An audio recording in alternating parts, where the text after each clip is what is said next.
તો ભાઈ તમે પણ ક્રિસ્ટોફર નોલનના ફેન હોય તો તૈયાર થઈ જાઓ, કારણ કે આ વખતે નોલન કંઈક નવું લઈને આવ્યા છે જે તમે વિચાર્યું એના કરતાં પણ વધુ હશે. તેમની નવી ફિલ્મ ઓડિસીનું ટ્રેલર આવી ગયું છે અને સાચું કહું તો નોલને આ વખતે પોતાની જ બધી લિમિટ ક્રોસ કરી નાખી છે. આ ફિલ્મ કોઈ સાયન્સ ફિક્શન નહીં હોય પણ ગ્રીક ઇતિહાસની સૌથી ઇમ્પ્રેસિવ સ્ટોરી છે. ધ ઓડિસીની સ્ટોરી વિશે તમે ન જાણતા હોય તો તમને થોડું સમજાવી દઉં.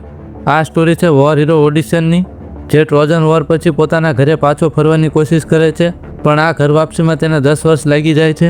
અને ક્રિસ્ટોફર નોલને આ સ્ટોરી કેમ પસંદ કરી એનું કારણ એ છે કે આ જર્નીમાં દેવી દેવતાઓનું ઇન્ટરફેરન્સ જોવા મળે છે. પછી ઈગો, પેશન્સ અને ટાઈમનું પણ ટેસ્ટ લેવાય છે. જો તમે ક્રિસ્ટોફર નોલનની આગળની મૂવીઝ જોઈ હોય તો તમને ખબર હશે કે એ હંમેશા ટાઈમ સાથે રમે છે અને અહીં ઓડિશનની જર્નીમાં પણ ટાઈમનું મહત્ત્વ જોવા મળે છે. આ મૂવી થિયેટરમાં જોવા માટે ક્રિસ્ટોફર નોલનનું નામ જ કાફી છે, અને તો પણ જોવાનું મન ન થતું હોય તો આની કાસ્ટના નામ સાંભળીને તો થઈ જ જશે.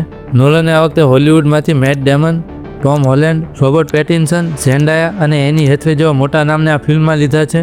આ મૂવીનું બજેટ અંદાજે $250 મિલિયન છે અને સૌથી મોટી વાત એ છે કે આ દુનિયાની પહેલી ફિલ્મ છે જે આઈમેક્સ કેમેરાથી શૂટ થઈ છે. તમને એમ થાય કે આની પહેલાં પણ આઈમેક્સમાં મૂવી બનેલી જ છે, તો અત્યાર સુધી માત્ર અમુક સીન્સ જ આઈમેક્સમાં શૂટ થતા હતા, પણ આ વખતે આખું સિનેમા બદલાઈ જશે કારણ કે આ મૂવી આખી આઈમેક્સમાં જ શૂટ થઈ છે. આ ટ્રેલરમાં અમુક સીન્સ મને બહુ પસંદ આવ્યા છે, જેમાંથી એક છે ટ્રોજન હોર્સવાળો સીન. તે જોઈને જ દિલ ખુશ થઈ ગયું.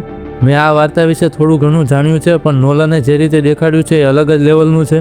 પછી એક સાયક્લોપ્સવાળો સીન, એટલે કે એક આંખવાળા રાક્ષસવાળો સીન, એને જે રીતે બતાવ્યો છે મારા અંદાજે કદાચ એ મૂવીનો પીક મુમેન્ટ હશે. ઓડિશનને એની સામે એકદમ નાનો દેખાડવામાં આવ્યો છે, જે એના સ્કેલની અન્ડરસ્ટેન્ડિંગ આપે છે. આ બધા સિવાય બીજું કંઈ ટ્રેલરમાં ગમ્યું હોય તો એ છે એનું બેકગ્રાઉન્ડ મ્યુઝિક. બેકગ્રાઉન્ડ મ્યુઝિક આ ભાઈએ આપ્યું છે. ટ્રેલરમાં સાંભળીને જ ખબર પડી જાય છે કે થિયેટરમાં ગૂઝબમ્સ પાક્કા છે. ટ્રેલરથી નોલનની આ ફિલ્મ હેવી ડ્રામા અને એપિક જર્ની લાગે છે.